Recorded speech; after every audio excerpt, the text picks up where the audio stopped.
Welcome to Keep the Bastards Honest, the podcast of the Australian Democrats. I'm your host, Elana Mitchell, and on this episode, we look back at the Dunkley by-election. It took a little while for Heath, Leonie and the rest of the campaign team to crawl out from under all the life admin that piled up while they were contesting the Dunkley by-election. But I managed to sit down with Heath and Leonie and have a chat about the results and their experiences on the campaign trail. Just a heads up, Leonie had to dash away to do some parenting while we were recording, so she's with us only for the first third of the podcast, and then it turns into the Heath and Elana show, which I hope you will enjoy. Leonie, Heath and I pay our respects to the traditional custodians of the lands upon which we recorded this episode, and their elders past and present. Sovereignty never ceded.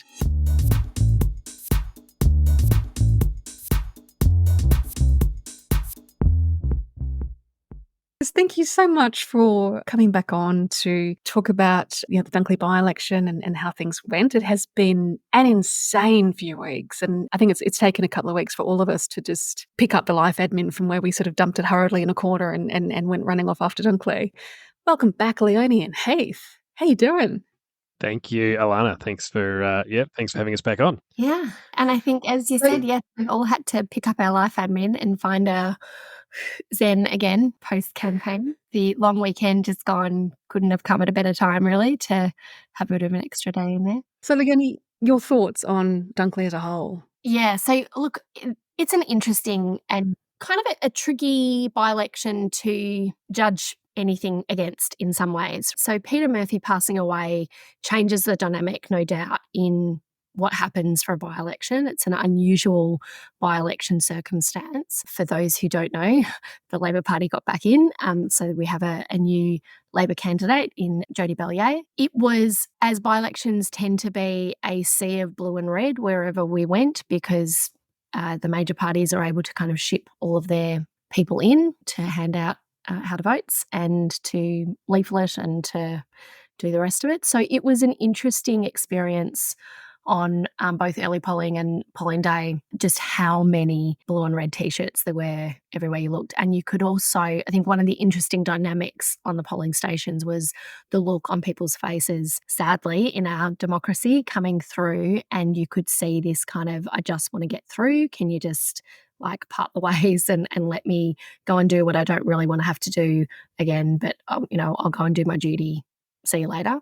I love election day, and I love the kind of banter and engagement that sometimes comes with election day, and I didn't get that same sense this election. There was a lot less banter, and there was a lot more kind of just blinkers on, let me get through, or people saying I don't want any how to votes, or just give them all to me and don't talk to me, just let me get through. It kind of seemed to be the two normal approaches, which, look, I could probably talk at length about that in and of itself, because I think that's an interesting dynamic and challenge within our democracy generally, actually. There's other interesting things in this election as well. So overall, the Democrats' result was probably not where any of us wanted it to be.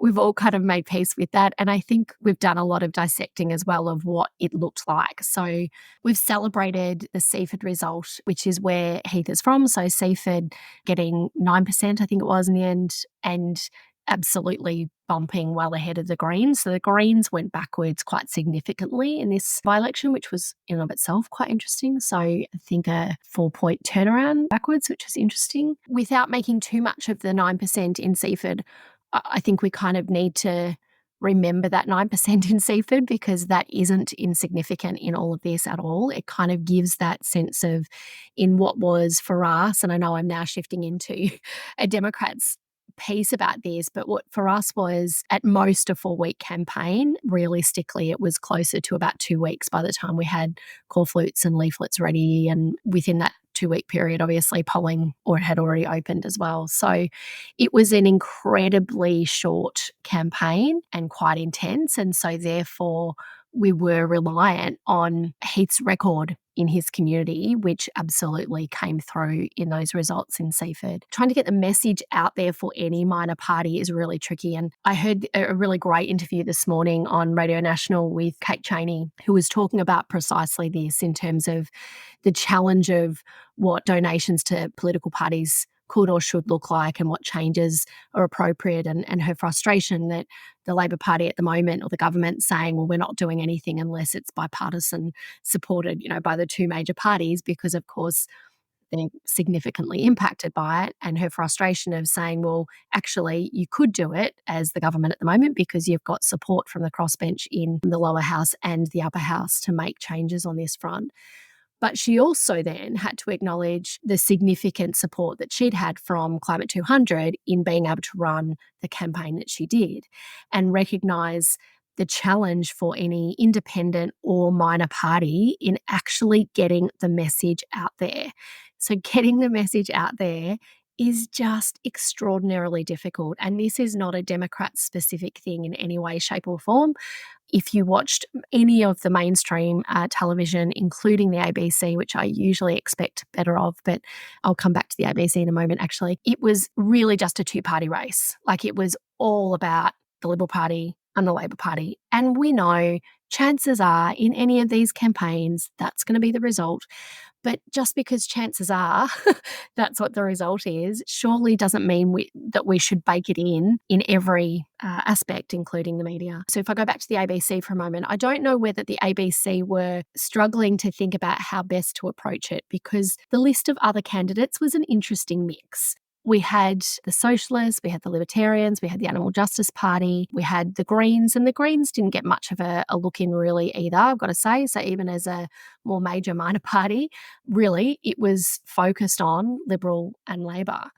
And so while ABC Radio did a really brief interview with all of the candidates, which was great, and that included Heath, Sky News did the pub test and where they invited people, but we had, and Heath amazingly, was such interesting television to watch, I've got to say. He turned up for that, and the opportunities to actually get the message out in any standard media form is really difficult without paying significant money, which minor parties just cannot generate in the way that the major parties do without any issue. And the point, this goes back to the Kate Chaney interview this morning, was just remembering and highlighting how much benefit there is for incumbents. So there is significant benefit in terms of campaign finance for incumbents. But parties who are trying to get into the system have so many different hurdles to jump over, and it kind of feels like those hurdles just keep building up, or they, like, every time we're kind of trying to address what feels like an inconsistency or an imbalance in how it operates, we get like the physics thing, right? We get the pushback in a different way that we've got to then respond to and adjust to and deal with. Oh, yeah, and it's 100% by design. The two major parties' primary vote has been dropping steadily for decades, and I'm talking like 30, 40 years. And instead of doing something to lift their primary vote and appeal to most of the country, what they're doing instead is rejigging the system to ensure that any challenges are going to be locked out, and they're just locking in the two-party duopoly.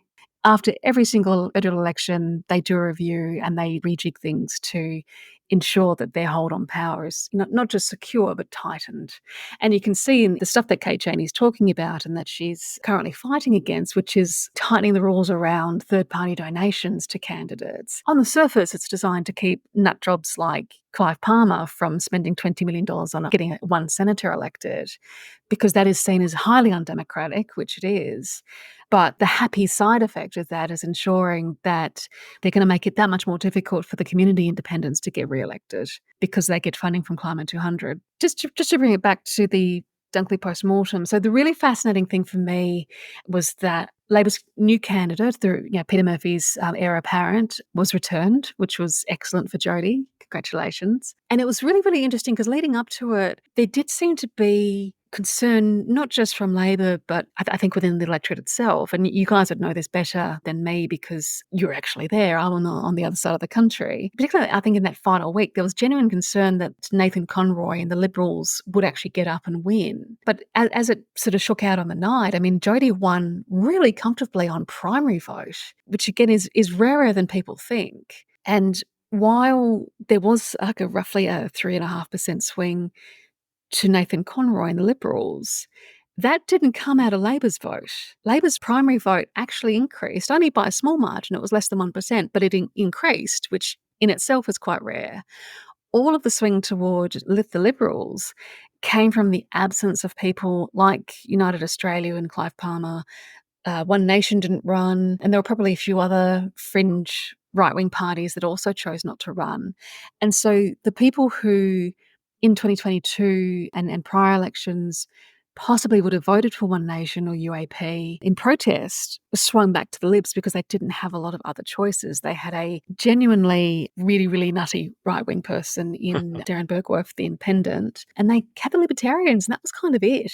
And the Libertarians, I think, had suffered from the fact that in prior elections, they had run under the Liberal Democrats banner, but because of some recent electoral changes that meant that they could no longer use the word Liberal in their name, they were forced to rename themselves the Libertarians. So they were kind of almost running as a brand new political party. So they would have suffered a little bit from that and that loss of that brand recognition. So the One Nation, UAP, right-wing base didn't really have anywhere to go but back to the Liberal Party. And it's really reflected in their numbers because they had a 6.9% swing back. Sorry, not a swing, but it had a 6.9% increase in their primary vote back to them, which as a politics nerd, is fascinating to me.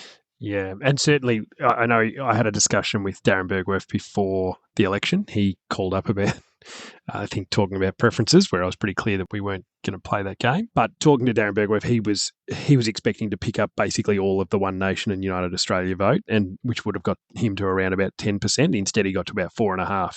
But realistically, he got some of that vote, absolutely. But a lot of that vote did go back to the Liberal Party. And so I think the last election in Dunkley in 2022, the two majors obtained around about 70% of the first preference vote, whereas in this by-election, it was up around 80%, which bucked the trend around the decline of the first preference vote for the majors.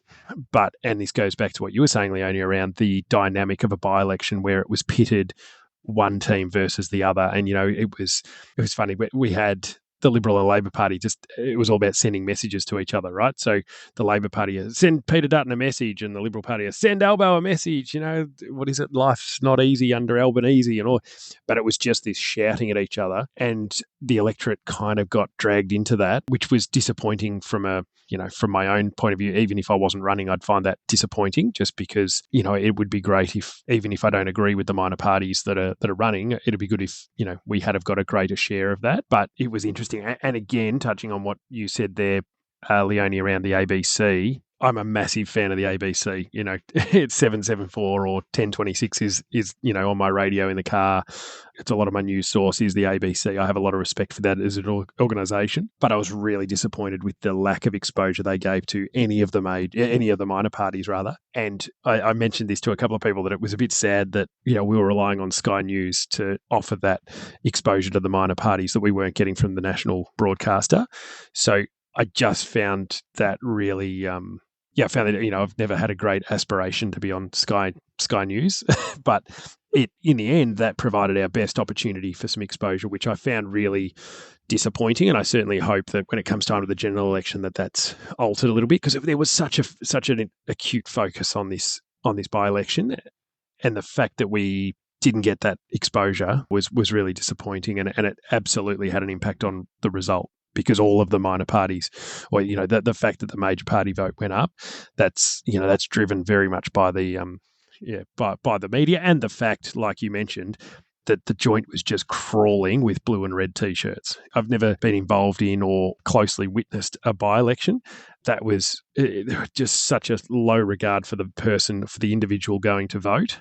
It was all about just getting in their face, and this is Nathan Conroy and this is his wife. Do you want to talk to his wife? This is his wife right next to you. And Jodie Bellier, she's going to continue the legacy of Peter Murphy. She's a good friend of Peter Murphy, and just yelling at people as they're on their way in. And you could just see them visibly kind of shrinking down and kind of trying to just squeeze through and getting quite intimidated by the whole experience. And I would hope that when we come back to a general election where a lot of those volunteers are busy in their own electorates, that we can go back to some sort of normality and bringing back that experience. And this is such a big one, Leonie, is as you touched on it, voting, like election day is a is a great experience. A lot of people enjoy that experience of going, the old democracy sausage that's been overdone as a as a metaphor, but it used to be a good experience. And my experience in this one, what I witnessed was it was no longer an enjoyable experience for so many people because of that intimidation, and just to see how low the individual voter factored in the thoughts and the way that the two major parties in particular, and really only the two major parties, and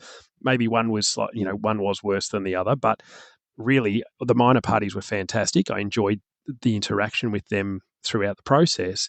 It was just this intense swarming of the blue shirts and the red shirts that was really overwhelming, not just for the minor parties but for the voter, which was really disappointing.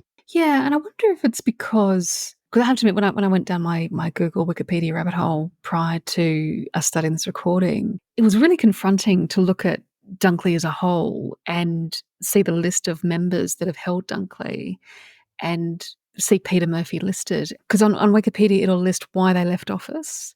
And, some people were elected out, some people resigned. And on her, it just died in office. And it was really sad.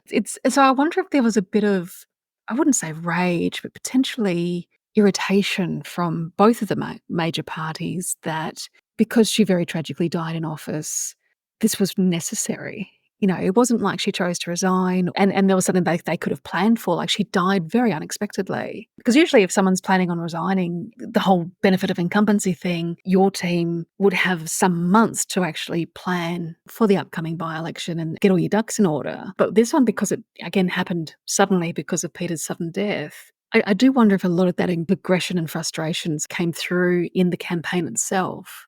And I think also because the way the media was choosing to frame it, it was this huge test for either Albanese or Peter Dutton. That second point's a really important one, Elana. I think the way that the whole thing was pitted around a test for leadership, which is like, how many times do we have to have that as the narrative? Yeah. Surely we can come up with something new. So that kind of became, again, another reason why it was just a two-party race. I think that the word that comes to mind for your other point, your first point, is more that it was like a frenetic pace. And we felt it. Like, it was a frenetic pace of a campaign because it came from nowhere and we kind of all of a sudden had to get it sorted and run.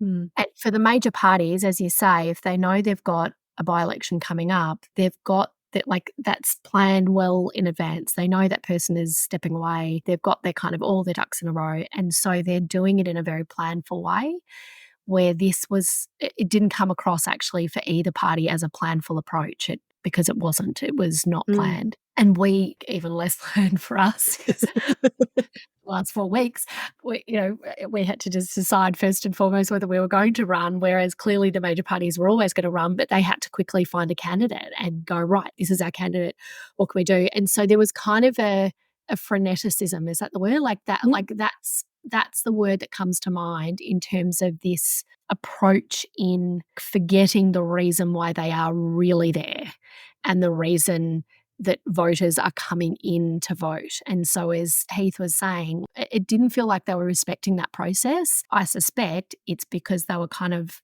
stuck in this, oh my God, all of a sudden we've got a by-election and we've got a candidate that's only kind of been a candidate for 5 minutes and is this going to work? And, and like for us, well, that's just life. It's a role, but for the major parties, that's not perhaps what they're used to. But what they lacked in preparation, they made up for in spend. And this is the scary thing that I hope that, not most people won't think about this, but most voters in the electorate. But one of the state Labor members told me when I was standing with you there, Leonie, on polling day, that his estimate is that the Liberal Party spent somewhere in the order of $1.2 million on that by-election campaign.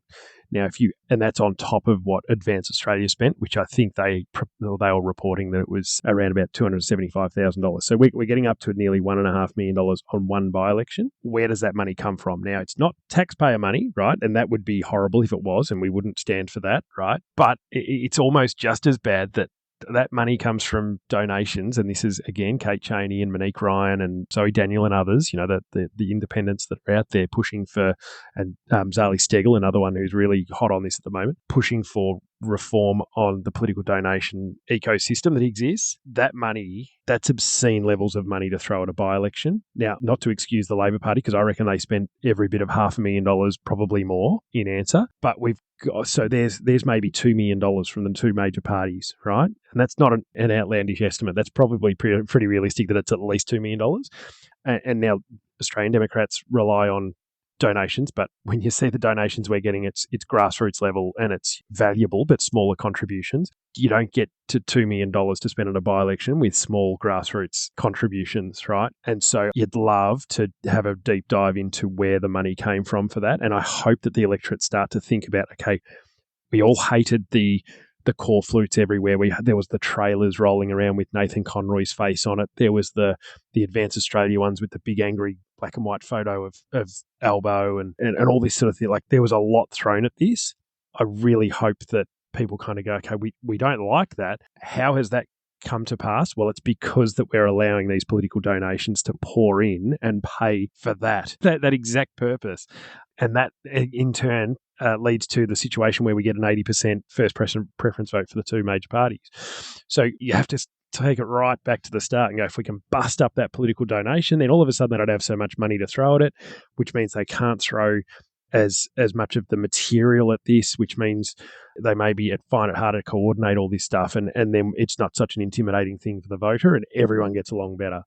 And obviously it's a by-election, so it's a different dynamic, but you have to follow the money back. It's like this exists because of those donations. Let's do something about that, and then we won't have to put up with what we've seen over the last 4 or 5 weeks in Dunkley.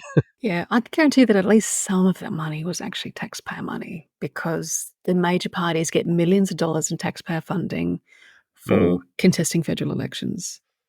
Yeah, well, I think based on their first preference, something like they both would have got back in the order of $100,000 each from the AEC, based on the $3.29 or whatever it is per vote that you get back. If you get over the 4%. If you get over the 4%, which obviously they always do, so they can be confident spending at least the $100,000 because they know they'll get that back.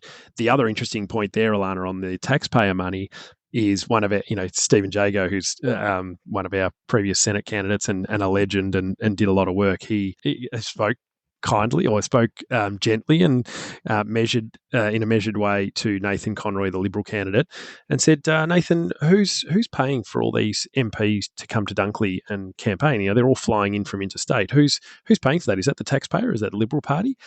And in true Nathan, and look, I got along really well with Nathan throughout this campaign. He was very kind. The day after, he bumped into my sister at the beach doing Clean Up Australia Day, and he was very complimentary of the race that we ran, and he was very humble and very contrite and everything. Like he was obviously very hurt that he lost, and I got along with him in that sense, but he does have a bit of a temper, right? And he blew up at Stephen going, you can't ask me that. You can ask me about my family, but don't ask me about that. And over nothing, really. And it's just like, hey, why are you so defensive? Why couldn't you ask that question? Of all the questions, that one should have been...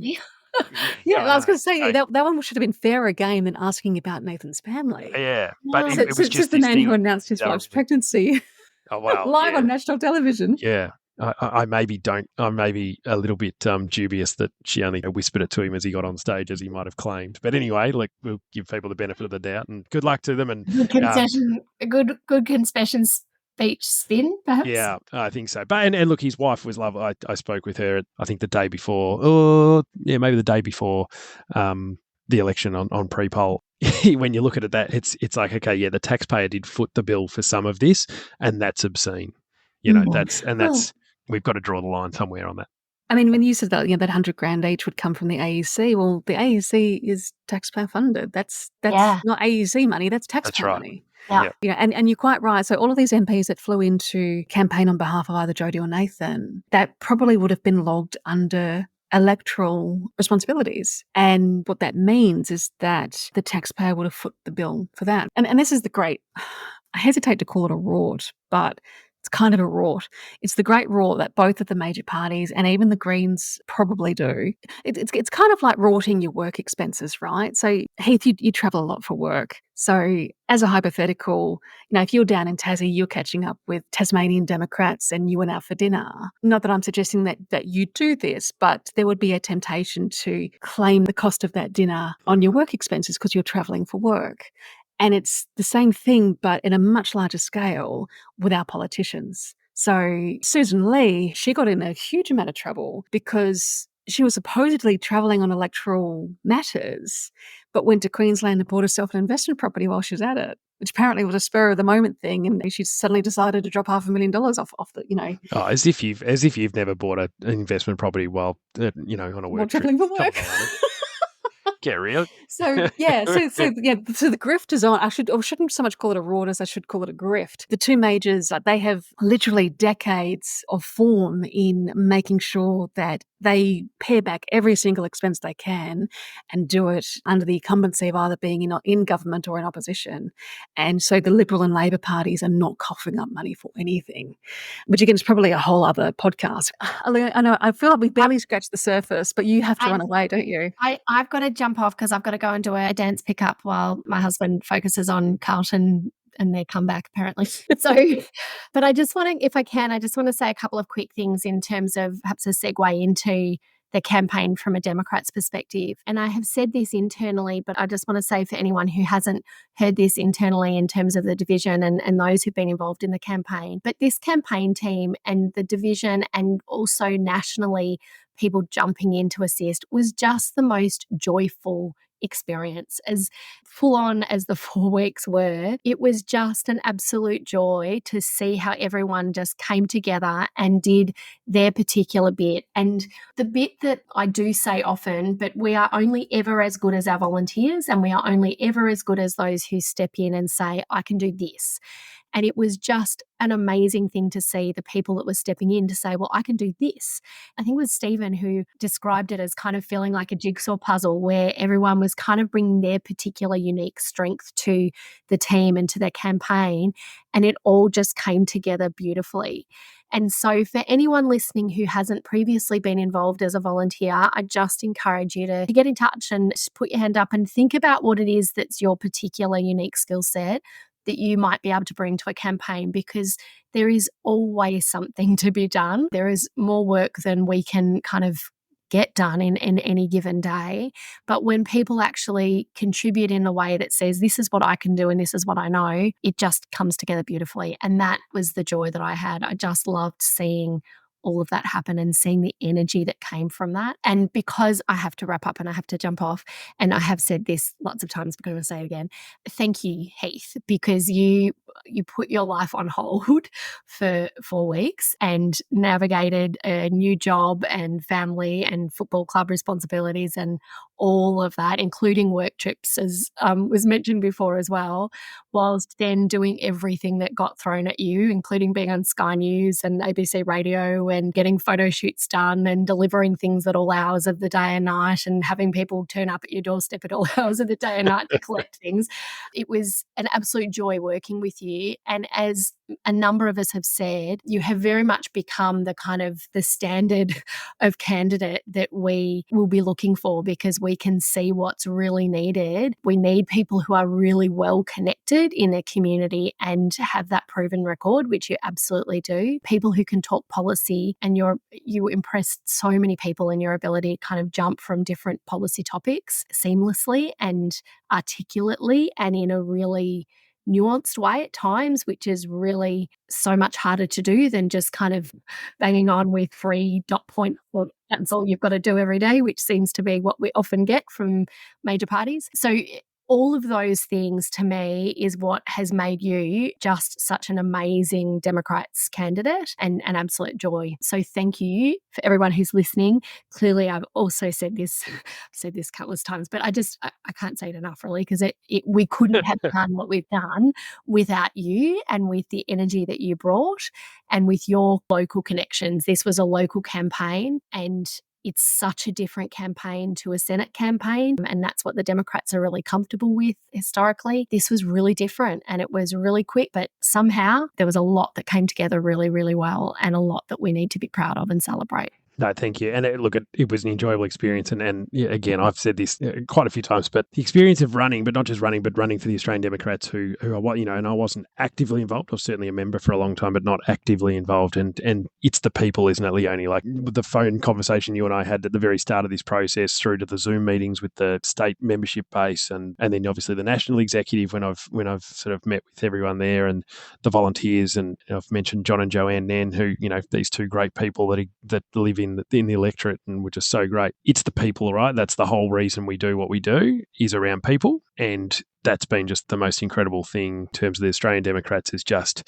it's just the wonderful people that are involved with this organisation. I see it as a bit more than a party, it is an organisation. It's a fantastic group of people, and we've got a variety of views on things. We've got all different backgrounds, all different skill sets, as you mentioned. But just to have everyone pushing in the one direction, and everyone was just amazing, and it's been a joy. So I'm really glad I ran, not just from the election point of view and everything that came with that. It's also just the fact that I've been able to join the organisation, which has been fantastic. So, okay, right. Now that Leonie's wandered off to go and do her dance mum duties, Heath, I want to take you through some stats because the count officially has not been completed. I should point this out at the time of recording. So the AEC, they need to give, I think it's 14 days, probably 14 business days or something, after polling day to allow all the postal votes to be delivered. And of course, they then need to be counted and their preferences distributed. People have been tracking the count online. This will explain why it's currently stuck at about 83% because they're waiting on postal votes to come in. So once all the postal votes have been received and processed, then they'll do their preferences distribution and we'll get a complete count. So how all that happens is, again, probably a subject for another time, which I'll add to my list of stuff that I'd like to talk about with people. Because one thing that has become very clear to me in both this by-election, the Fadden by-election, the 2022 federal election, is that a lot of the general public don't know how preferences work. They don't know how they get distributed. And in some cases, don't even know how voting works, which is an absolute failure on behalf of successive governments. It's not a reflection on the Australian people, I have to stress.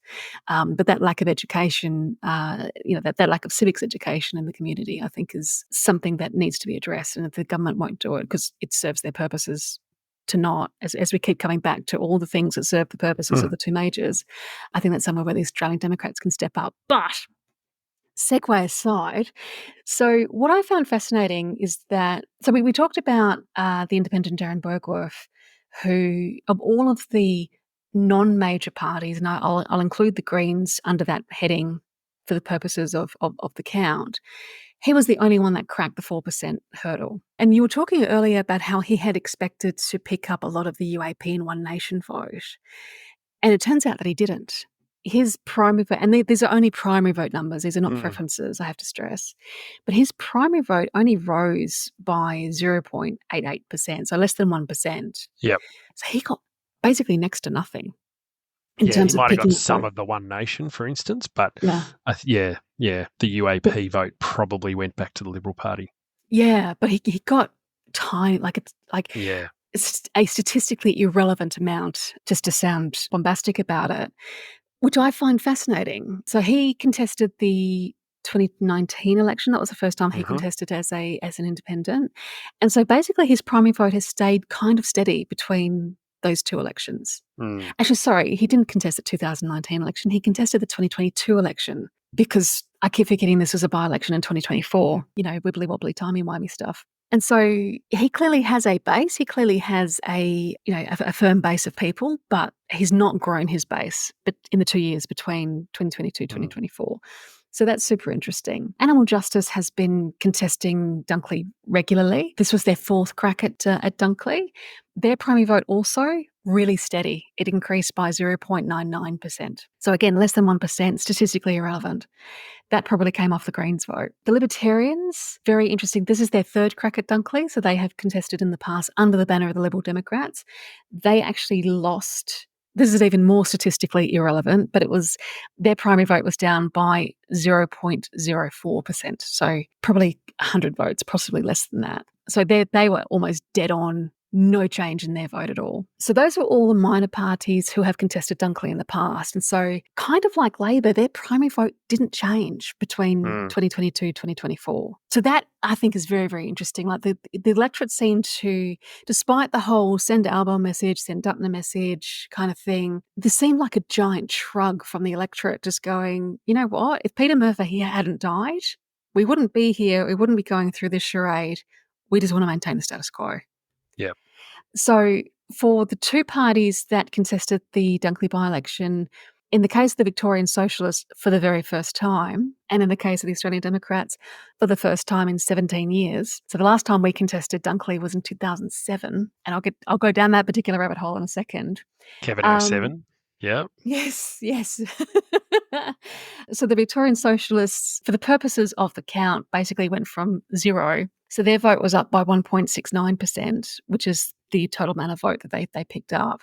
And ours was up by 1.37. So it is interesting that everyone else stayed steady. The two new incumbents, which is us and the Vic Socialists, we picked up votes from other people somewhere. And I'm guessing that a goodly portion of it probably came off the Greens, because the Greens lost 4% of their vote. And the Greens were the big losers on the night, which the mainstream media, once they realised the status quo had been maintained and nothing very exciting or dramatic had happened with either of the two majors, immediately leapt on to the Greens result and went, well, this was a terrible result for the Greens. What the hell? Again, to give you some kind of context around that, so they ran a candidate who has run before in Isaacs, which is an adjoining electorate, but doesn't live in the electorate. As far as I'm aware, lives in Mentone, which is in Isaacs, doesn't have much of a link to the local electorate, not an overly strong candidate, not to make it personal, but he wasn't all that involved. I only saw him a couple of times throughout the campaign. Probably, like me, was working alongside doing this. But yeah, not an overly strong candidate, not very relatable, and I felt like they weren't really having a red hot crack at this particular contest. So understandable from that point of view. Maybe they lost more than I was thinking they would. Yeah, so it wasn't as much of a surprise, I guess, that as what the media would think. Oh, if you actually understand the context around who was running, and we had, I think, at least 3 different people in this contest that didn't even live in the electorate, which again, it's something that was a bit of a bugbear, and I got into a bit of an argument with one of the Greens volunteers for daring to point that out, which I thought was the greatest of irony, having a Greens volunteer having a go at me and trying to restrict free speech was fantastic. But she said, "You can't say that. Don't say that. Don't you dare say that." Well, I'm just pointing out that doesn't live in the electorate. Pointing out that. Yeah, that's right. I'm just saying that I live here. He doesn't. So we're Democrats. We like facts. Yeah, but there was a good reason on the independent one. Look, it's my family and close friends have sort of commented that it is, even though Darren Bergwerf only got a small bump in his vote, it is a little bit troubling that some of the policies and the general message that was being sprouted there has resonated with enough people that it's now become, I call it state-sponsored ranting, because he gets his money back from the AEC, which is, I was hoping he'd fall below the threshold and sort of, if you want to keep running, that's fine, but you're going to have to stump up the cash. Now, obviously, this is going to give him a second wind, and he'll go, oh, great, I can do this and get it all paid for, which is troubling. If it were any of the other candidates, I'd be probably okay with that. But just in the case of that one, it's a little bit troubling that that's now maybe going to spur them on to keep doing this, which is not. Yeah, I don't think it's good for us as an electorate or a country more broadly, unfortunately. And it's really tricky because, on the one hand, it is deeply troubling, and it's a reflection of, I think, the fracturing of society and politics. That, because the irony is, like, the sovereign citizens, QAnon, conspiracy theorists, sort of adjacent people don't actually believe in the government, and yet they're running for not running for government, but they're running for office, because part of the whole sovereign citizen shtick is that they believe that Australia is a corporation and not a free and democratic society. It's very odd that these people, on the one hand, would quite chiefly tell you that they openly object to government interfering in their lives. They object to obeying the laws of the land. They object to everything, yet someone like Darren will run for office, Mm. and in order to then help implement the laws of the land. It's very, very Yeah, strange. and in with the last election, he came out very soon after and said, I'm claiming that I win because all these other candidates are members of organisations that are that are overseas owned, and just had these wacky things.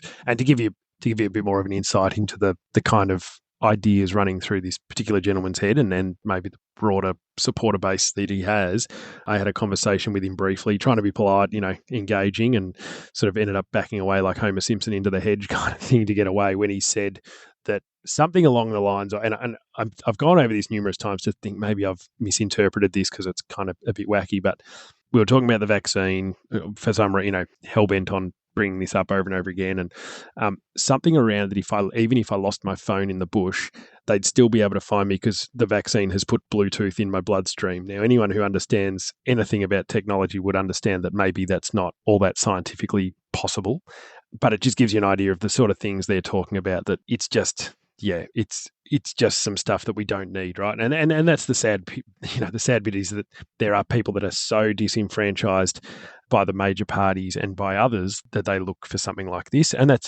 there's always going to be that. It's just a shame that I think not just from an Australian Democrats point of view, but from a civic point of view, that's resonated with enough people to get them over the 4% threshold, when there are other parties. The Vic Socialists ran on almost entirely Gaza. That was their one. The Israel-Palestine conflict was very much a part of most of their platform. A little bit of, they were just shouting people over profits and things like that. They were understandable. Animal justice, at least they're up front. I've said all along, at least, they're a single platform party or a single policy unit, but at least they're up front with what they're doing.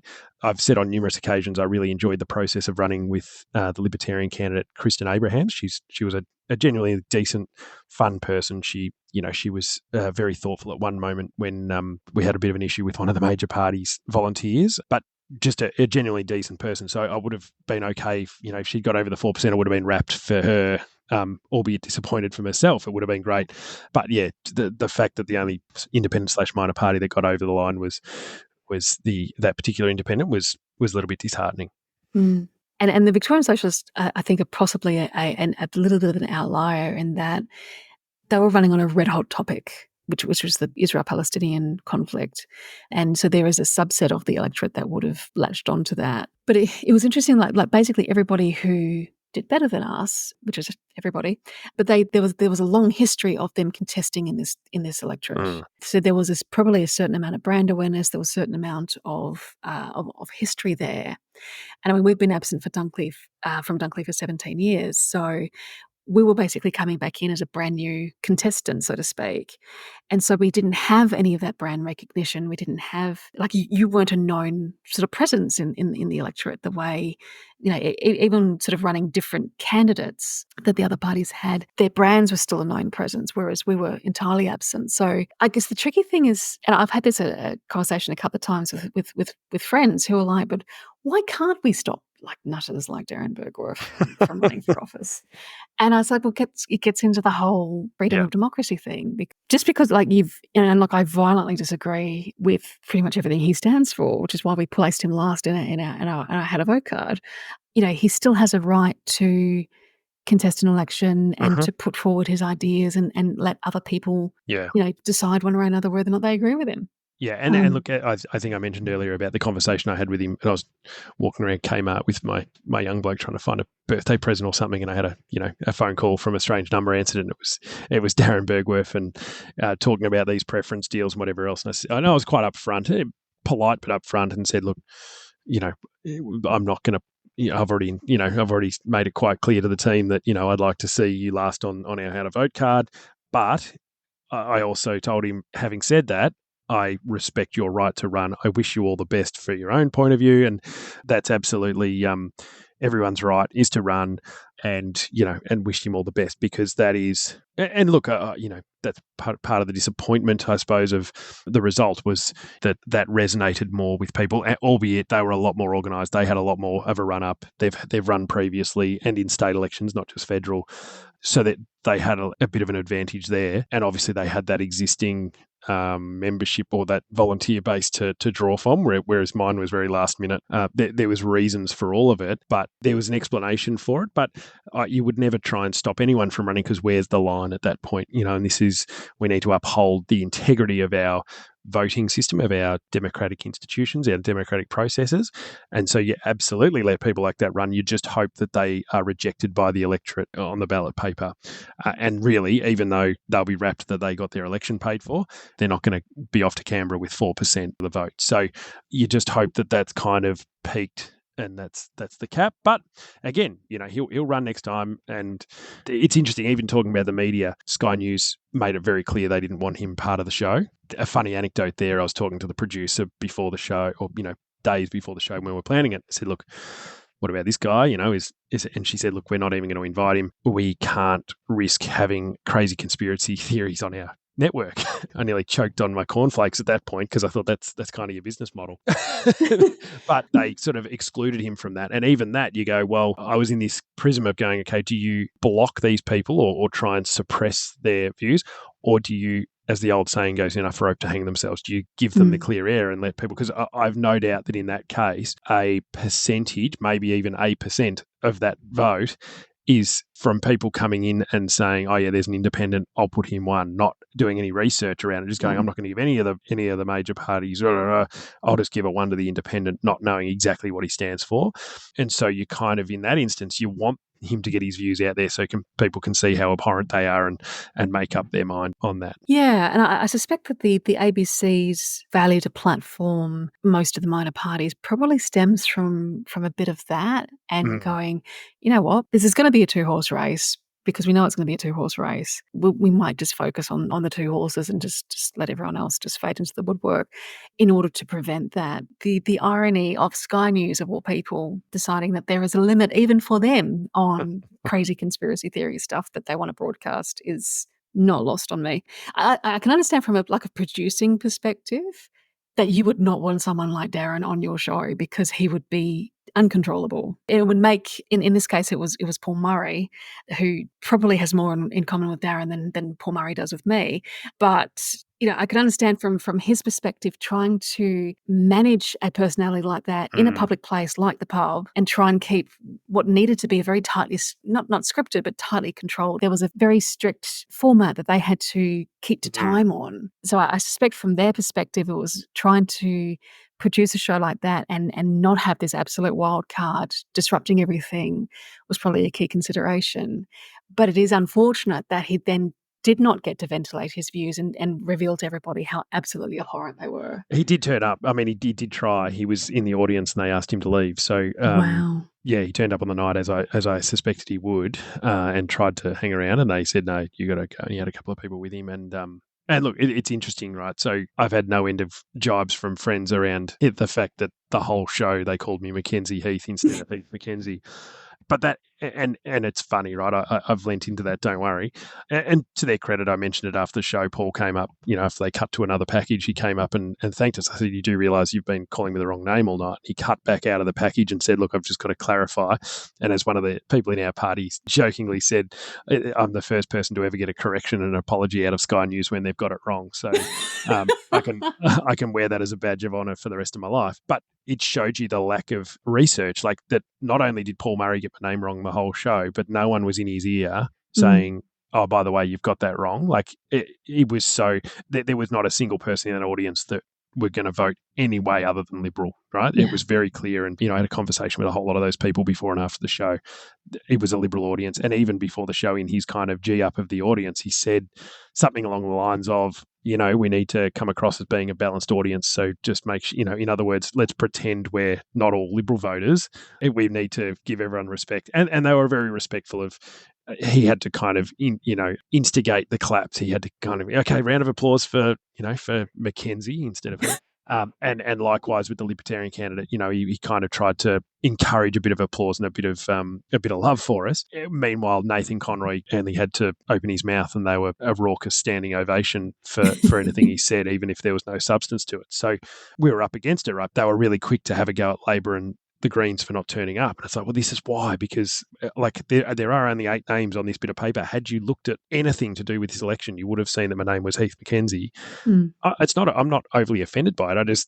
It's a reflection on they're more concerned with getting their views across than actually doing any research on the fact. You can't even get someone's name right, let alone whatever they running for or running on. So it was an interesting point there. And look, the ABC, as we spoke about at the start, it was disappointing. The only way I got on ABC radio was because I turned up, likewise with the rest of the candidates. We just turned up to their OB, their outside broadcast at Frankston shops, and just rocked up and had to introduce, oh, by the way, I'm one of the candidates. Oh, yeah, come over here and we'll get you on. I literally had to ring up Talkback Radio and say, no, I don't want to be on air. I want to come to the show. Like, I want to be on your show in a couple of days when you're down in Frankston. Oh, yeah, just turn up. We'll get to it. Literally, even when I was on, one of their people just came and put a microphone in my face and I stood off to the side, barely hearing what Ali Moore was saying.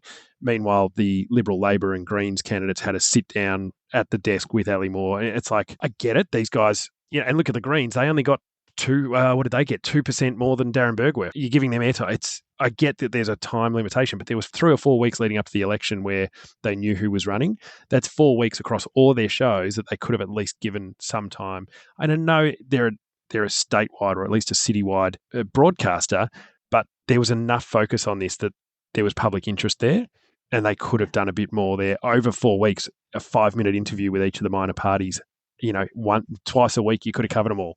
So it was just, it was disappointing from that point of view. But I was grateful for the opportunity to talk there and on Sky News and RPP FM, which is a local radio station, and the local paper and everything else. There were opportunities there, but it's just very hard when you're competing against the majors. Mm. Oh, it's super hard. Yeah.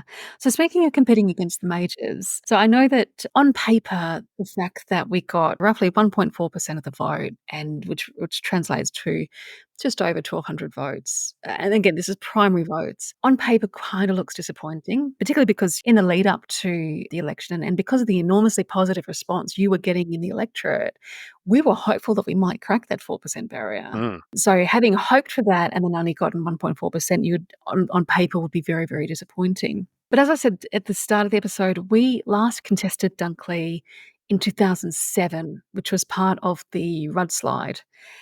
And do you want to guess how many votes we got in 2007? I got to be honest, I haven't gone back that far because that was before I became a resident of Dunkley. I think I've been here 14 years, so that was 3 years before. It was probably, that would have been the last election before I moved to Dunkley. So no, I couldn't even guess what we got. Okay, we got 1,395. Oh, we just missed out on. Well, actually, there's still some to count, so maybe we'll get over the line. We might. But again, to put that into context, right? So back in 2007, we still had People 4 knew senators. Yep. No, we had staff.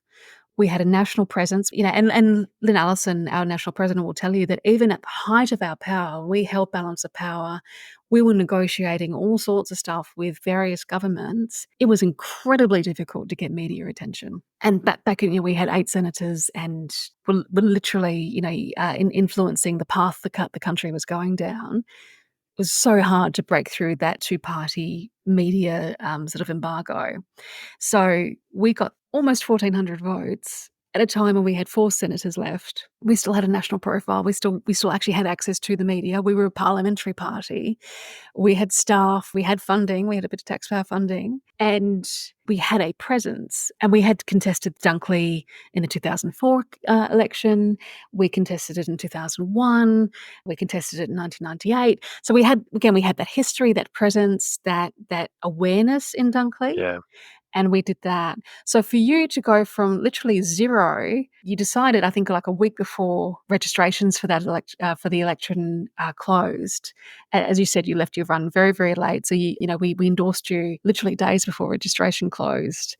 You went from no campaign infrastructure, no volunteers, no presence, no access to the media, to, being able to man like 75% of the booths on the day. You pulled together, if not an army, then the very least a brigade of volunteers to go out there and letterbox and hand out how to vote cards for you. Yeah, you got on Sky News, you got on ABC, you got on the paper, you got on RPP FM, and you got 1,200 votes. That's an amazing result. Yeah, I won't lie to you. On the night And unfortunately, well, I keep saying unfortunately, I had a work function on. It was a good function. I enjoyed myself, so it's not unfortunate. But where I say unfortunately, I wasn't able to kind of soak in the results. I still haven't seen any of the footage of Anthony Green or even Sky News in the tally room and all that sort of stuff, which I normally soak that up. And obviously being the first time I'd run, I was really keen to do that, but couldn't. But I was flat as a tack that night because we fell short. I was thinking around about 3% on the day. When I woke up on the Saturday, I went, I don't think we're going to get the 4%,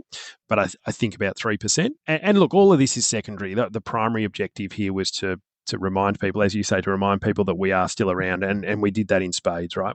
We absolutely achieved those objectives. So that re-energised and re-engaged our team from a state perspective and national. So there were a lot of benefits of this process outside of anything to do with the tally room. But I was flat. I allowed myself to be flat on the Saturday night. I kind of didn't try and stop that, but I said to myself, tomorrow morning we dust ourselves off, pick ourselves up, and that really is what happened. I woke up on the Sunday morning and went, you know what? I always say there's a fine line between a reason and an excuse, right? And it sounds like we're trying to make excuses for our performance, but there's an explanation or a reason for everything. And based on all those factors you mentioned, that I only made the decision very late. I think we only got probably 25% of letterboxes done, maybe 30% of letterboxes done actually probably not even, probably 20, maybe 25%. And then call flutes only turned up a couple of weeks before, and we didn't really have a chance to get them up.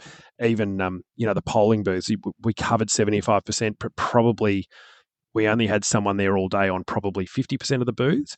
And even interestingly, so Seaford North is the one that we obviously did really well. We got 104 votes, which equated to 9.45%, I think, from memory. Excellent result. We came third in that booth behind the two majors. And that's obviously where my three kids go to school. And I know nearly every person in that part of Seaford.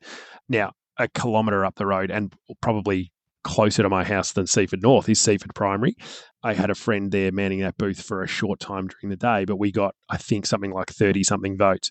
The difference between having someone on the booth all day and not is very meaningful. So when I went through the results, the booths where we didn't have anyone, we had a poor result. The booths where we had someone all day, we had a great result. So when you go through it all, it starts to make sense. And that's when I kind of did sort of stop tripping over my bottom lip. And I went, no, you know what? This is a big result. And the other part of that, as an extension of that, is I look at it from an individual point of view. Now, one of the whole reasons I wanted to run in Dunkley over the last however many years is because when I've looked at the ballot paper, there has been this vast chasm, this abyss of anyone to vote for myself. If you're a Labor voter, you've had a Labor candidate. If you're a Liberal voter, you've had someone to vote for.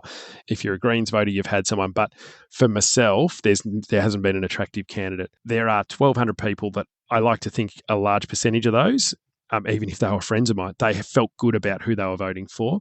And if we didn't run as a party, if I didn't run as an individual, that might not have been the case. So 1,241 people or something at last count, at an individual level, I've given them someone to vote for. And I know that might sound a bit arrogant or whatever, but if it was a choice between Liberal, Labor, Greens, Vic Socialist, Darren Bergwerf, the cooker from Frankston, and a few others, they're either going to do an informal vote or they're going to just go, I suppose, just Labor. At an individual level, when you break it down, I feel really good that even if they were friends of mine, they felt good. And I know this because people have come up and they were engaged with this election when they haven't been. The amount of people that said, oh, that's good, I finally know who I'm going to vote for. There were people that just didn't want to vote for anyone, and I gave them an option. And I'm rapt about that because this is about, we get stuck in the numbers, and whenever they talk about the results, they go, oh, this is a resounding thing, the electorate. No, it's just that slightly more people voted for that than that or whatever. And we sort of go with the collective. It's like, no, at the heart of this is there are individuals who are making a decision for all different reasons. I'm sure that maybe even half of those people that voted for the Australian Democrats were people that I knew or associations of or anything like that. But there's a hell of a lot of people that voted for us because they found out the Australian Democrats were running, and we were very much still here, and we're still around, and we're still keeping the bastards honest and all the rest of it. And that resonated with them, and they gave us a 1. And the other thing, they gave us a 1. They didn't give us a 2 or 3 or a 4. Like, to put a 1 in our box is significant. That's nothing that should be taken lightly. And so there's things like that really helped me overcome my disappointment, and I came out of it feeling really good. And yeah, it's really helped in letting me frame the result in a way that is palatable, but also something that we can be proud of as a party as well. Oh, it's huge, yeah. And as I said, I wanted to reassure you that for all that, like I said, on paper, it may not look like the greatest result, it is genuinely significant. And getting back to Seaford North, where you did exceptionally well, that got attention. Like, people were talking about that on Twitter, and I went on the Teleroom blog, and there are serious political nerds, who were watching the election and chatting to each other on that blog, and they were talking about it, and they were going, "How the hell did the Democrats get nearly 10% of the vote at Seaford North? What the hell is going on there?" Yeah, And I think they were putting it down to a counting error or something at one they point. were, Yeah. which ironically was actually so. Let's hope that's not the case, by the way. No, it's not. It's Let's not. hope they don't go back and do a recount and find out that I only got 3 votes. Now, you've sort of joked with me. It's like, well, my kids go to that school, heavily involved in that community. Everybody who went to that school to vote probably knew you, which again, was a reflection of why you got such an incredible result. But I'd like to flip that on its head and go, you got such an incredible result there because people knew you. And if the rest of Dunkley got to know you, even half as well as the people at Seaford North know you, you probably would have come third in the electorate, which is, I think, an argument for, and again, zero pressure, because I've made it clear to you off air that I'm applying zero pressure to you in choosing to run again in 2025. But this is why I think we as a party need to think of this not in terms of a one-off, well, we contested the by-election and that's it, done and dusted. But I think it's important as to why we as a party need to look at this as simply the first step in a 14-month journey to the 2025 election. Because we now have 14 months to get leaflets and letterboxes and basically introduce you to the rest of the electorate. And then 2025 becomes a much more interesting and I think a much more positive sort of opportunity for you as a candidate, because you would have had time. So rather than going from 0 to 100 kilometres an hour, basically overnight, to try and get out there and talk to people and introduce yourself and reintroduce the Democrats to people, you now have the time to do that, like chip away at that and do that and convince people that if they're annoyed with either of the two majors, there are options other than the Bucky Cooker guy to vote for. They really want to send a message to the government, don't vote for the QAnon That's right. Conspiracy theorists. Vote for the party that's got a track record of actually holding these people to account. And look, I've a lot of the conversations. So as we record this, it's been just short of 2 weeks since the day of the by-election, since polling day, and I've had so many conversations with people that I've bumped into in the street or people I've been to on the phone and whatever, and they want to know how I'm feeling about the result and how I enjoyed the experience and all the rest of it. But ultimately, of course, the conversation then turns to, are you going to run again?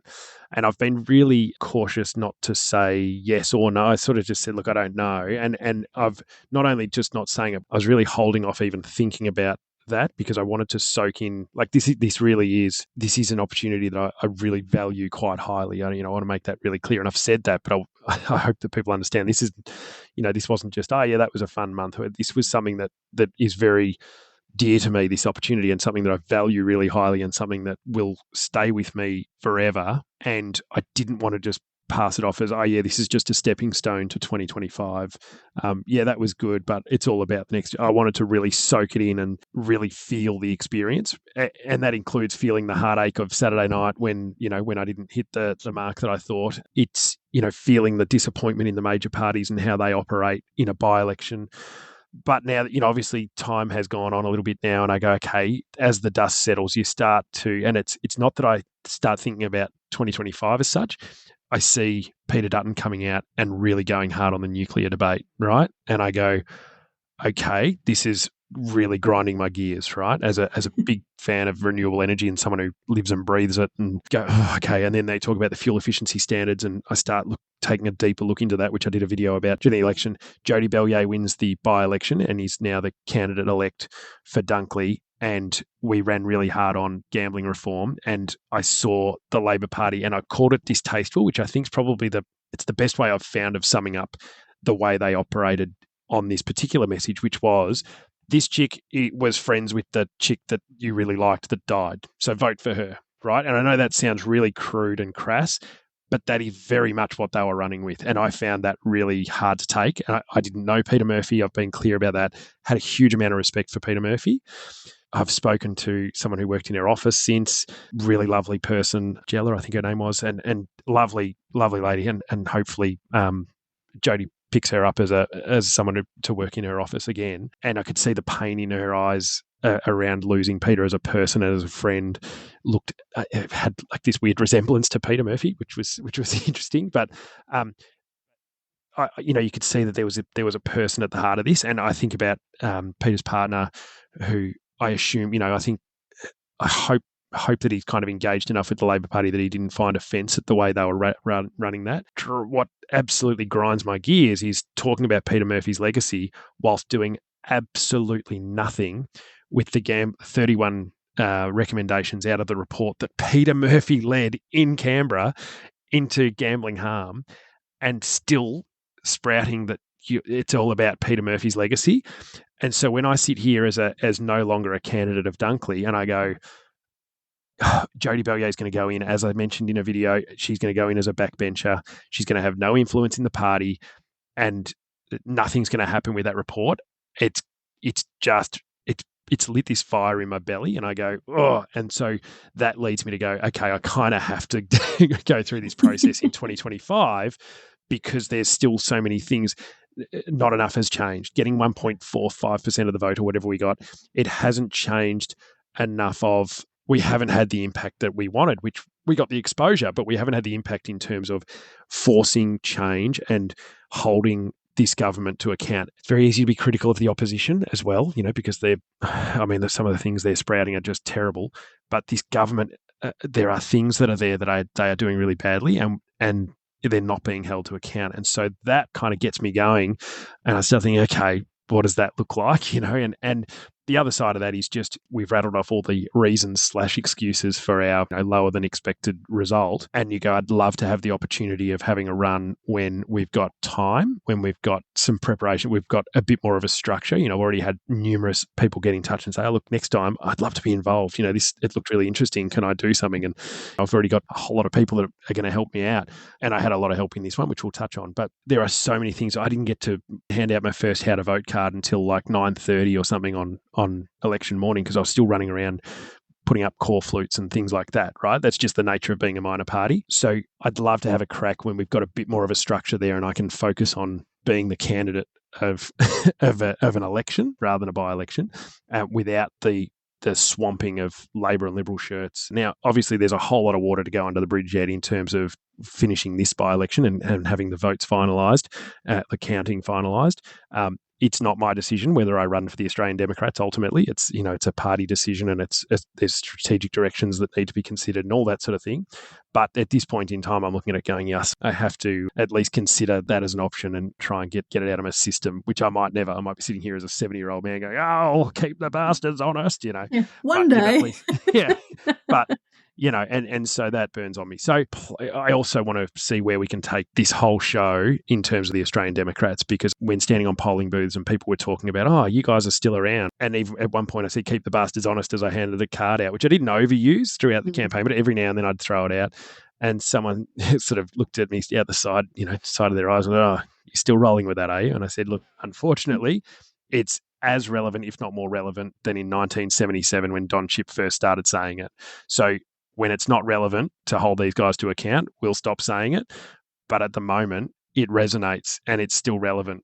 That's sad, but that's why we keep saying it. And so that just makes me think, okay, we've got unfinished business here. We need to be back where we belong, which is balance of power, representatives in Canberra and in state jurisdictions as well. So there's unfinished business there. I laugh to myself a little bit because I'm sort of approaching this from the sense of I don't have to pressure you. I get the feeling from the conversations we've had post the election that your friends and family are going to take care of that for me. It's interesting. Like they were cooked. And look, I've said this in videos and things in the wash up, but we're not a family who are politically active, right? We're not the sort of people who have gone on protest rallies. We're not the sort of people who have been handing out how to votes for years. This is very new, not just for me as a person. No, I'm engaged politically in terms of as an observer, but not as a participant, right? And much like my family. And also not necessarily the sort of people that would vote for the Australian Democrats, right? But they'll vote for their son, brother, friend, whatever, husband, whatever the case may be, to see how much they enjoyed this process and how good it was for particularly, but my mum, my brother, my sister, who were fantastic in terms of pre-polls and handing out flyers and things like that. Like my brother would work all day at Bunnings. He changed his hours around. He'd start really early and he'd knock off at 2 or 3 o'clock and he'd go straight to Carrum Downs pre-poll and stand there for like 2 or 3 hours handing out how to votes. And then he'd go and do a whole lot of fly drops. And my sister was on a bike. Everyone was commending her because she was on an actual pedal bike instead of one of these battery ones, and people were like, I'll vote for you just because you're not on a battery-powered bike, It's old school. I like it. But, and mum, who was, the anecdotes sort of been floating around that she was literally bringing bags of veggies for all the other volunteers from her home garden. And, I had the Greens volunteers coming up saying, oh, can you thank your mum? I made pasta with those tomatoes she gave me yesterday. And it was it was just such a cool, and we got so much respect from the other volunteers and indeed the candidates. Like Nathan Conroy, the first thing he said, oh, how's your mum? Like these people all loved the family involvement, but I saw they were cooked at the end of it. Like mum was wrecked and she overdid it and she was always going to. And so in the back of my mind, it's like, righto, I need to, if there is a next time, we need to just, lighten the load and maybe find a more appropriate role for for individuals and get them a bit of help. But it's just been really, really positive. And, like I've spoken about the support Cass, Cass was really one of the main reasons I ran, because she encouraged me to do so. And that gave me not just the green light, but it kind of gave me the shove I needed to do this whole thing. And yeah, as you can imagine, with 3 kids and life continues. And when I'm like in Tassie for work or just working anyway, I only had 1 day off work in the whole time that we did this thing. Like Cass obviously had to pick up a lot of the slack around the house, and there were a lot of the lawns still haven't been mowed since before the election, and my lawns were looking sensational before this whole process, and they've absolutely gone to crap. My sister-in-law's already she said, you've got to run. Like I need to be more involved in this. I've got the bug. I want to do this. I'm like, okay, cool your jets. But so there's people that I've had mates get in touch going, yep, I want to help you next time around. I talk about the best and the worst of this whole process. The worst, as I said, was around the seeing the major parties and how they behave. The best has been the support, not directly with my family and everything else. The messages of support and everything else. It's been incredible, and so that kind of gives you get the fire in the belly in a negative sense around the things that you don't like that are occurring, but you also get the kind of wind in your sails, which is a bit more of a positive metaphor because of that support that you get. And it feeds the beast, and you go, right, there's a movement here. We talk about community-led or community campaigns and all this sort of thing. It's like, as we saw at Seaford North, there's a whole lot of people that were like, yep, I want to get behind that. And that's the opportunity we've got. Yeah. I mean, we saw the rise of the community independents in the 2022 election, and the media were absolutely caught napping on that. As a politically engaged person in the Ozpol community on various social media platforms, I knew that was coming. I could see it. And the fact that the mainstream media, right up until probably 1 or 2 weeks before polling day on in 2022, did not see that coming, was fascinating to me. After 2022 election, the assumption, immediately turned to, oh, well, if the Liberals can lose all of the jewels in the crown of their, their safe Liberal seats, Labor's going to be next. And they're not wrong. I think if it'll come. It'll come, yeah. They'll get their turn. Yeah, but I don't think it's going to come in 2024, to be brutally honest. No. But, and I can't remember if Leonie said this before we started recording or not, but she was talking about the fact that we may not get a community candidate in Dunkley in the traditional community independent mould. But that does not mean that Dunkley as a community doesn't want an alternative to the 2 majors. And I think people's response to you, like one of the things that Leonie and I have never ceased to stop gushing about, what a brilliant candidate you are. But so much of it is the fact that, again, you were deeply embedded in your community and your community responded to you. And everybody that met you that got that blast of, that warmth and that charisma and that relatability and that sense that you're not a professional politician. You're as real and as laid back as their friends, husbands, brothers, cousins, whatever. I think suddenly made politics real to them, because the so-called political experts and commentariat, they talk about how disengaged the electorate is, not realising that a huge part of what disengages the electorate is these cookie-cutter, lifetime professional politicians who go from student politics in uni to being a staffer to being an MP and have no lived experience outside of the political grind and have no way to relate to ordinary people who are either doing well or doing it tough or anywhere in between. But someone like you does, because you're living it alongside them. So, like as I was saying about Seaford North, if the rest of Dunkley got to know you the way we got to know you, the way people that you've lived with for the last 14 years have gotten to know you, there would be a grassroots community movement behind you. And kind of context for our listeners who may not know this or may have forgotten me mentioning in the past, but the Democrats have never held a lower house seat, ever, not federally. We've always been a Senate party, and we have an entire podcast episode on why we're a Senate party and the extraordinary power of the Senate and the extraordinary opportunity you have as a senator to make a difference. We've come close a few times. So I do think that of all the reasons why I think you should continue your own, and having been a candidate myself, I totally understand that need to take stock and just treasure what you've just been through, particularly the first time you do it. That feeling when you see your name on a ballot for the first time and you vote for yourself for the first time, that is genuinely wild. It's quite trippy when you do it. Especially, we got 104 votes at Seaford North. Now it's 103 plus mine, right? So, and it was quite late in the day. I was standing there and I went, oh, shit, I really actually need to go in and vote because, if they shut the door here, I'm in all sorts, imagine that. So I went in on my, everyone that was there had already voted, so couldn't go in again and whatever. And I had to go and put the shirt on over the T-shirt because you're not allowed to wear party colours and whatever. Walked in, kind of recorded a bit of a video. And so this is the human element of this, right? So a kind of a pointless anecdote, I guess, but it was a nice moment for me. So the night before election, I was on pre-poll all day. Then I raced back to Seaford North Primary, where my son trains for basketball, and I'm the coach of the under-8s, right?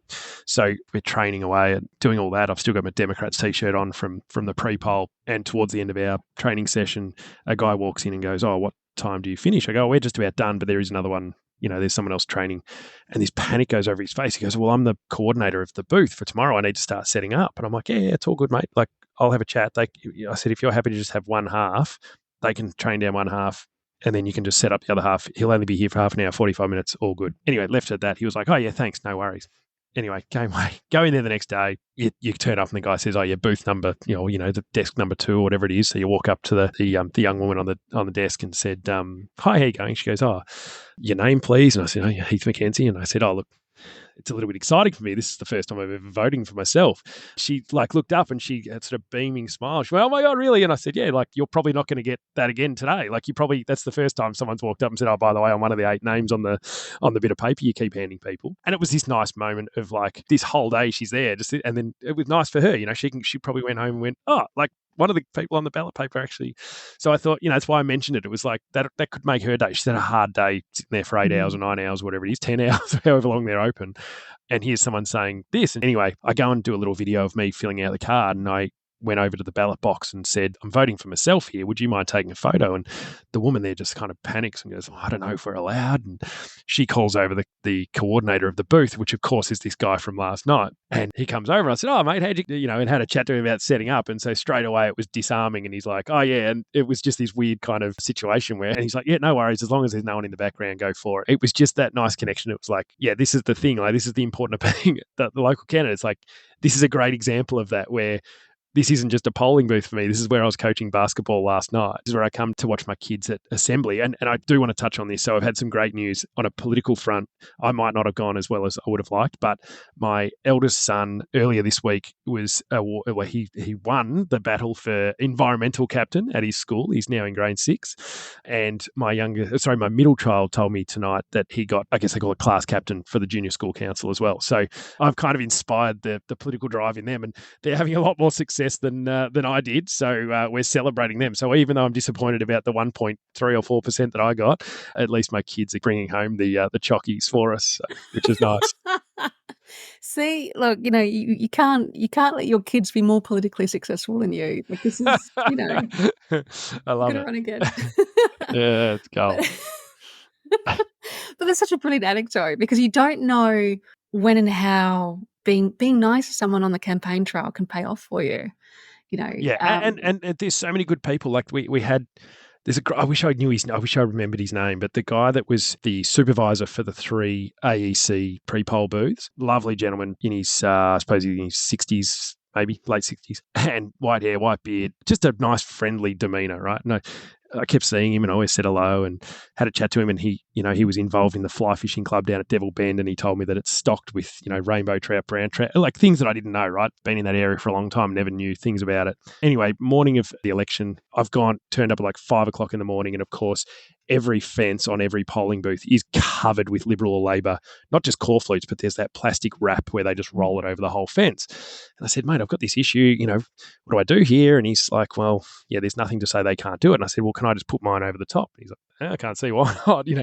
We'd had this disarming relationship where I was able to kind of ask him this stuff, and he took it in the manner that it was intended. But you sort of see that these guys are just nice people doing something that's really important to them. And yes, they get a bit of folding for it. They get a bit of cash for their troubles. But, I know people that have done the polling booth, and it's not like they do it for the money. They do it because it's an interesting process. And even a mate of mine who was speaking about 2025, and I said, right, you're manning a booth. He goes, no, I work on election day. I work at the polling station. He goes, I'm not allowed to hand out stuff if I'm an employer.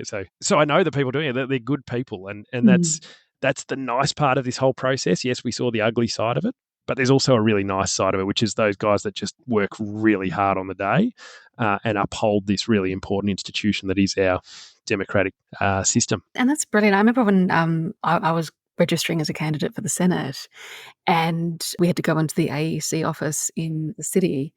And there was a dude, like an AEC guy, had flown in from Canberra to help out with sort of stuff. And we were having a chat with him. I was filling out all the paperwork and doing all the stuff. And he's, Democrats. And I said, yeah. And I said, I have to admit, if I hadn't decided to actually like run for office and get into politics that way, probably would have ended up working for the AEC. And he's like, really? And it's like...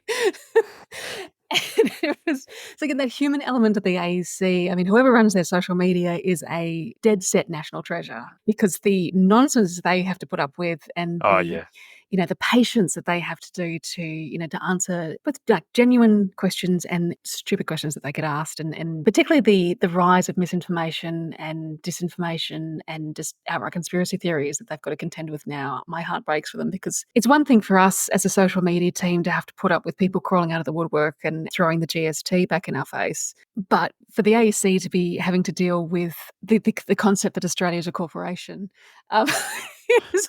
Like that's, I'm just like, cool. I'll at least I have facts that I can rebut with the GST argument with, and why the GST was a thing. But yeah, the AEC having to go, no, we're a liberal secular democracy, and we're not a wholly owned corporation of God knows what. It's a bit. So I love the AEC, and ironically, Democrats were integral in creating the AEC. Well, I was going to touch on this. So one of the great things about this process was to have the opportunity to spend a bit of time with Lynn Allison and run through some of this stuff, right? Our national executive president, but also a senator of 12 years in federal parliament, and just a really good person, and a very interesting person who, and you and I had a phone call this afternoon talking about this, where this is someone who's achieved a hell of a lot in her time in the 12 years in the Senate, far beyond just voting on things. She instigated things and was instrumental on a number of fronts. But one of the things that came out of this whole process for me was around the GST, right? So basically the story goes that, of my understanding of it, and this could be a crude misunderstanding of it, but the Australian Democrats went to the election saying, look, if they're running with the GST, we'll let it go through as long as it is palatable and as long as it's a good policy and whatever else. So it comes time for they bring in the GST, or they table the GST in the lower house, gets to the upper house, and basically the Liberal Party wanted effectively GST on everything. And I had a great conversation with a bolted on Liberal voter on the night of the election when I said, and we were at the Fresh State Ball, and the Fresh State is the fruit and veg market in Melbourne, the big one, right? They're the people that run it. And I said, where are we tonight, to this gentleman? And he goes, okay. And what do these people do? They sell fresh food. I said, is there GST on that food? No. And I'm like, so this food is 10% cheaper because of the Australian Democrats, and that is lost on the general public. There are a whole lot of things that we do not pay GST on. That's not because of the Liberal Party. That's because of the Australian Democrats. They're not there to stop this stuff. They're there to improve it and make it better on the way through. And that's what we did. Now, apparently the story goes that the Labor Party had a really effective campaign dumping the blame of the GST onto the Australian Democrats rather than the Liberal Party, right?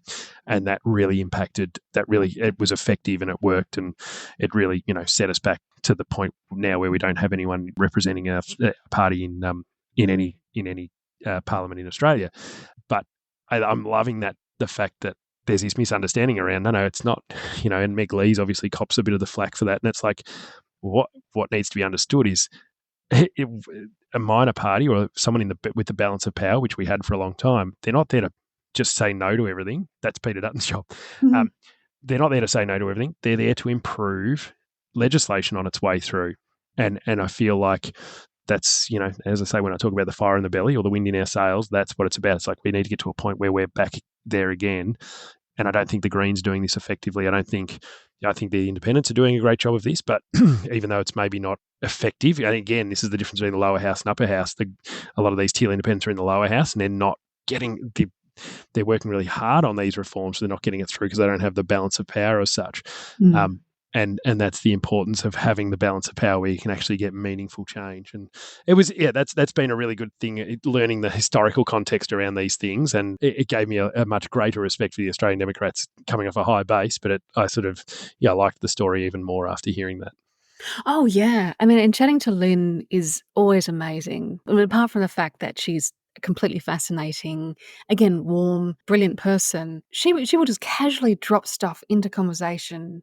You and I might go, oh, well, yeah, I went down to the thingo and did whatever the other day. Like I went and bought a packet of biscuits or whatever. And she will drop in that she negotiated the nuclear ban at the federal level in this country as part of the EPBC Act, perfectly casually, and that she led 2 Senate inquiries into nuclear power in Australia. And she drops it in there as if the way you and I would drop in that we popped down the shops and picked up a packet of biscuits. And it's not that for her that is nothing, but that's just something that she did in her career. And people like you and I are just left reeling, going, because in 1999 she held the environment portfolio for the Democrats, and when the whole issue of whether or not nuclear was going to be a thing in Australia came up, again holding the balance of power, it was up to her to negotiate that. And I mean, I should get it back on the podcast and talk about that in light of the whole nuclear debate that's erupted now. I'm just thinking that now. I'm like, can you believe we're back here again talking about this same issue when they were in power? The Liberal Party were in power for 9 years and didn't do anything about nuclear, and all of a sudden they've and look, it's electoral. I can tell you now, this might resonate with their bolted-on supporters, but this is electoral poison, and they're sealing their own fate with this because it's just such an incredibly tone-deaf policy announcement or policy that they're running on here. And by any measure, this is just craziness. And the sad thing is it's kind of being treated seriously in the media where they're trying to shut it down, but they're also kind of going, oh, well, they're entertaining this as a serious policy when it's not. It's just, this is never going to happen, right? It's just, it's a wedge, right? It's designed to kind of get people disagreeing with each other, and it's to create a bit of static so muddies the waters and everything else, or any other analogy you can think of. This is just a political ploy. They don't believe for a second that nuclear is going to play a part. And it's not. Like, they're not going to build it in a decade. They're not going to build it in 2 decades. No one's going to build it for a start. It's way too expensive. And so, but you go back to what we were talking about Lynn Ellison all those years ago, and you're like, how are we still having this same conversation? Can't we progress as a country and as a, even just the politic of the whole thing? We just need to move on and not be regressive like this, and so there's a frustration there that I'm sure a lot of people in this country are feeling. And look, there may be some people that are, and I've spoken to these people that are frustrated that we're not looking at nuclear because they feel very strongly in their heart that this is something we should seriously look at.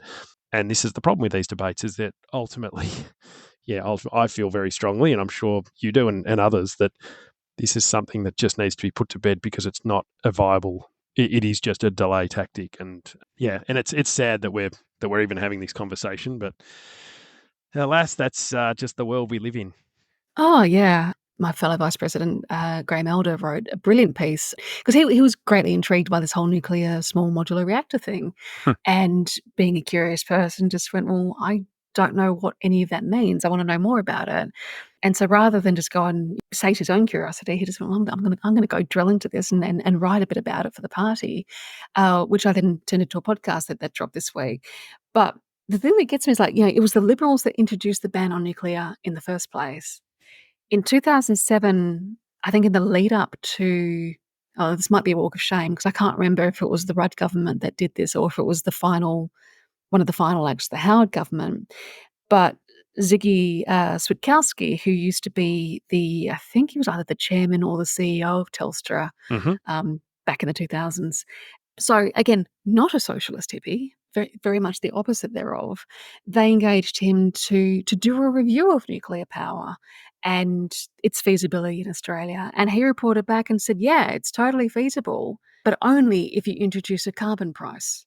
Other polluters are going to have to pay to offset the cost of nuclear and make it affordable. So therefore it didn't go anywhere. And so for Peter Dutton now to do this sort of triple pike reversal and be arguing in favour of nuclear when his party have a long history of not only banning it in the first place, but a decade later running an investigation into whether we should lift the ban and bring it back in, and deciding actually no, we shouldn't because it's just not viable. Oh God, it's beyond frustrating. And it really is just a delaying tactic to, extend the life of fossil fuels. And Ted O'Brien, I think, went on 7:30 and kind of admitted that. Yeah. Oh, 100%. It's really going to set them back. I mean, they're already kind of on the slide in a lot of people's opinion, but this is really going to hurt them, and they just don't realize it yet. And look, the whole thing's just a little bit sad. It's just we just need to be moving forward and having constructive debates about this stuff, and we're not able. And the other thing is we're just not, on so many fronts. I've spent this week at a medicinal cannabis conference for work, right? And it's all like medicinal cannabis in this country is growing in popularity, right? And I'm not saying one way or another anything about that, but people keep talking about legalization, not so much at the conference, but people I've spoken to about it said, are we on the path to legalization? I said, look, the problem is we find it very hard in this country to have a mature debate and a sensible debate. And it always ends up descending into talking points and driving a wedge and finding a point of difference from whichever side you're on. And really with something like medicinal cannabis, it needs to be a mature debate. There are issues with legalizing it around operating, or just driving or operating machinery and workplace law and all that sort of thing. There's a whole lot to unpack there, and there are a whole lot of benefits, but there's also some things on the other end. So, but we're not able to have mature debates. And this one with nuclear, it's like, if we want to have a mature debate, and this mature debate is made all over the place. You can have mature debates and look at examples from all around the world, and most sensible people will look at that and go, okay, it doesn't stack up, that's fine, and walk away. But this isn't going to be based on mature debate. It's going to be based on people trying to create a point of difference and to drive a wedge into the population. And that's the sad thing. How often do you hear, Scandinavia, we always talk about Scandinavia. They do this in Scandinavia. It's like, now I'm sure Scandinavia is not the utopia that it sometimes comes across as, but they are able to make sensible decisions in the interests of all people by having just a mature conversation about things. And I just hope long term that we become a country that can do that and not follow the lead of the states, for instance. And I know that gets thrown out quite a lot, but you're like, let's just get back to having, and you and I, Elana, have spoken about this throughout this election campaign about, the sensibility of this, where we're trying to be. And this was our campaign was centered around, let's not go with the catchphrases. Let's not go with, let's not play the man, let's play the ball, and let's try and take the high ground here. And unfortunately, we've seen so many people who are evidently more successful in the results by having catchy punchlines and little catchphrases and playing the man and descending into negative politics and not being productive or not putting forward good policy and things like that. So I just hope in this country we can get to a point where maybe the sensibility resonates a little bit more than it does now, and then the outcomes will be more positive for the broader population. But that's just my desire. Yeah, same. I think the next decade is going to be fascinating for the country, because I do think that this current knee-jerk populist, truthy sort of era that we're going through, I think the inevitable backlash will come. And I think people will be attracted to a party who happily put their hand up and go, look, we are radically sensible. In a world where actual science is apparently open to debate and contestation, being sensible is now a radical act, and we embrace that.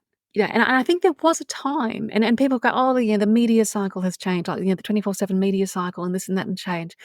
But also our politics has changed wildly. And it has been like a mutually assured destruction between politics and the media in terms of who's gone lower first and drag the other down with them.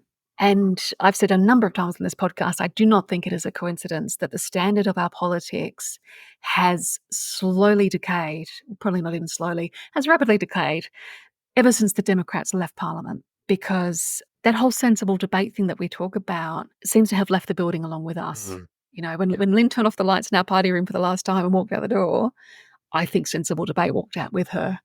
Because, you know, and one of the many, many achievements that she achieved, oddly enough, in her time in Parliament was she led and got through a cross-party coalition of female MPs who he literally crossed the floor, reached across the aisle, and got the health minister's veto on the morning after pill abolished, against fierce objections from the men in some of their parties, not the Democrats, but the other parties. But these women from wildly different political backgrounds, wildly different political views, banded together and went, no, this is a female health issue and this is something that we need to do.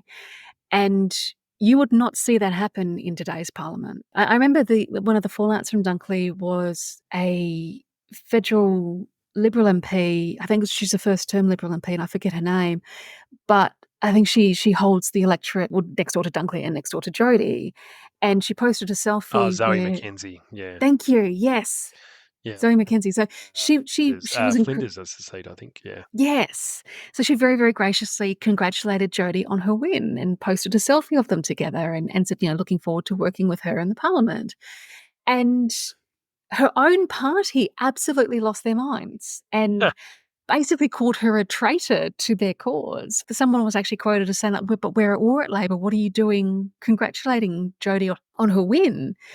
And it's that mentality that I think is really helped the standard of our politics absolutely collapse over the last decade, because you shouldn't be going into it thinking that you're at war with the other team and that your job therefore is to destroy them and destroy everything they stand for and destroy everything they try and introduce, because that doesn't serve anybody, least of all the country. And it's that, I think, which is driving people's frustration and disengagement. And so I think someone, like you, getting to know the good people of Dunkley and coming forward with a message of, well, if you send me to Canberra, I'm going to work with whoever's in government and help improve their legislation and help make the way they govern better for the country. That's going to have to resonate. We can only hope. We can only hope, yes, my wildly optimistic sort of thing. So I think it's getting on to pumpkin time for you. So I might have to let you go, but thank you so much, first of all, for running. As Leonie said, you did a brilliant job at zero notice, and the way people responded to you and the way they rallied around you really was truly inspirational. And it's been such a privilege and such a pleasure to have worked with you on this campaign. And I sincerely hope that I get to do it again in 2025. But I understand completely if you choose not to. But no pressure. I will let your friends and family pressure you into it. Well, as I said, there's a lot to work through, and it's sort of not so much about me. It's about how we want to advance as a party and what's in the best interests of the Australian Democrats, really, because that's the most important thing here. And there's a lot to keep an eye on, and it's a great organisation, and we just hope that we get a high level of engagement from the general population, and people look at our party, and that this whole thing started because we wanted to bring awareness to the fact that we were here and we're doing some good work and we're an important organisation in the Australian political landscape, and I hope that resonates, and we look forward to whatever the future holds for the mighty Australian Democrats.